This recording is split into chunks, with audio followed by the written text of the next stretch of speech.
আমরা দেখলাম শামীম কায়সার লিঙ্কন সাহেবকে ধর্ম প্রতিমন্ত্রী করা হয়েছে। এর পূর্বে শাহ মোফাজ্জল হোসেন কায়কোবাদ তিনি হচ্ছে যে ফুলমন্ত্রী ছিলেন, ধর্ম ফুলমন্ত্রী। তো এই যে লিঙ্কন সাহেবকে প্রতিমন্ত্রী করা, এইটা নিয়ে সুন্নিপন্থী, কওমিপন্থী এবং পীরপন্থী সুন্নি তাদের ভিতরে খুবই আপত্তি এবং তারা হচ্ছে যে এই বিষয়টা মানতে চাইতেছে না। তো আমার কথা হচ্ছে যে এর আগে যিনি ফুলমন্ত্রী ছিলেন কায়কোবাদ সাহেব, সে কিন্তু একজন হানাফিপন্থী এবং সে কট্টর হানাফি। তার পিতা দেওবন্দের একজন শিক্ষক ছিলেন। তো এখন যিনি ফুলমন্ত্রী আছেন হানাফিপন্থী, এরপরে প্রতিমন্ত্রী করা হয়েছে একজন, সে সালাফিপন্থী বলেন বা আহলাদিসপন্থী বলেন। তো এখন যদি একজন সালাফিপন্থীকে প্রতিমন্ত্রী করা হয়, সেখানে আপত্তি থাকার কিছু নাই।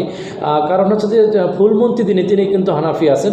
এখন লিঙ্কন সাহেব তো আর মন্ত্রী হইয়া বলে নাই যে বাংলাদেশের যারা আমার আকিদার বাহিরে আছে তারা সব বাংলাদেশ থেকে বের হয়ে দাও, এটা বলারও তার কোনো ম্যান্ডেট নাই। কারণ হচ্ছে যে তিনি এই বাংলাদেশের যে সরকার, একজন বৈধ সরকার, একটা গণতান্ত্রিক রাষ্ট্রে ভোটের মাধ্যমে নির্বাচিত হইয়া জনগণের ম্যান্ডেট নিয়ে যে গণপ্রজাতন্ত্রী বাংলাদেশ সরকার গঠন করা হয়েছে, সেই সরকারের একজন সে প্রতিমন্ত্রী।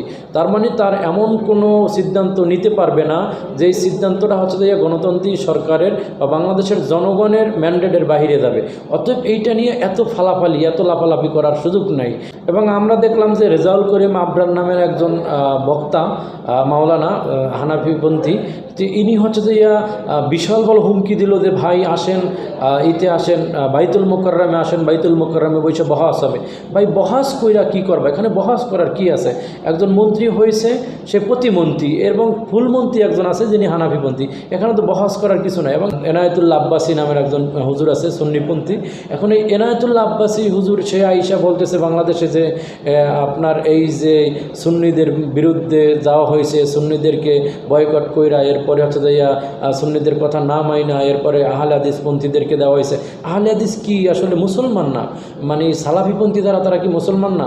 তারা হানাফি মাযহাব মানে না, শাফি মাযহাব মানে না, তারা হাম্বলি মাযহাব মানে না, তারা চার মাযহাবে কোনো মাযহাব মানে না। এজন্য তারা কি মুসলমান না? তারা মুসলমানের বাইরে, আর তারা আরও সঠিক মুসলমান, সেটা জনগণের কাছে প্রশ্ন। কিন্তু আপনার যে এই যে হুমকি দামকি, আপনি বর্ডার ক্রস করে বাংলাদেশে আসেন, আপনাকে বাংলাদেশে ঢুকতে দেওয়া হবে না। এই যে আব্বাসীকে যদি বেশি হুমকি দেয়, তাহলে বাংলাদেশে তোমরা ঢুকতে দিবা না। এই বাংলাদেশে আইসা উচ্ছৃঙ্খল করার এই সুযোগ কাউকে দেওয়া হবে না। এখানে মন্ত্রী পরিষদের ভিতরে হানাফিপন্থী থাকবে, এখানে সালাফি থাকবে, এখানে আপনার সুন্নি থাকবে, কঠোর সুন্নি থাকবে, সবাই থাকবে।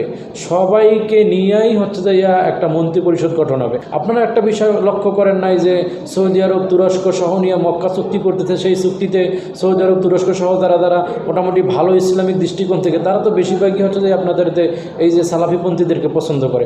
এখন সেখানে একটা কৌশলও হইতে পারে যে সালাফিপন্থীদেরকে যদি একটু সামনের দিকে রাখি, তাহলে তারা আমাদেরকে ভালোবাসবে, ইসলামিক লোকদেরকে ভালোবাসবে। তো সেটাও কৌশল হতে পারে। এখন সরকার ভালো জানে, তারেক রহমান প্রধানমন্ত্রী, মাননীয় প্রধানমন্ত্রী, সে যে সিদ্ধান্ত নিয়েছেন সে বুঝে শুনে সিদ্ধান্ত নিয়েছে।